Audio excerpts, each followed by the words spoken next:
খালের নোংরা পানি থেকে সংসদ সদস্য আনোয়ারুল আজিম আনারের দেহের হাড় এবং মাথার খুলে উদ্ধার করতে এবার ভারতীয় নৌবাহিনী এবং কোস্ট গার্ডের সাহায্য চেয়েছে সিআইডি।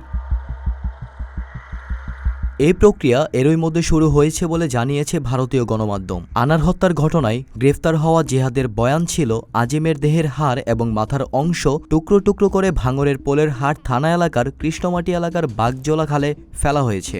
সেখানে গত 7 দিন ধরে ডুবুরি নামিয়ে তল্লাশি চালিয়েও কিছু পাওয়া যায়নি। খালের নোংরা ঘোলা এবং মাটি ভর্তি পানি থেকে এগুলো উদ্ধার করতে উন্নত প্রযুক্তি ব্যবহার করতে হবে, এমনটাই মনে করছেন সিআইডির কর্তারা। সিআইডির এক কর্মকর্তা জানান, ওই উন্নত প্রযুক্তি নৌবাহিনী এবং কোস্ট গার্ডের কাছে রয়েছে, তাই তাদের ডুবুরি দিয়ে তল্লাশি চালালে সাংসদের দেহের ওই অংশ উদ্ধার করা যেতে পারে। এটা ধরে নিয়ে তাদের সঙ্গে যোগাযোগ করার প্রক্রিয়া শুরু করা হয়েছে, তবে তা কতটুকু ফল নিয়ে আসতে পারবে তা পরবর্তী সময়ে জানা যাবে।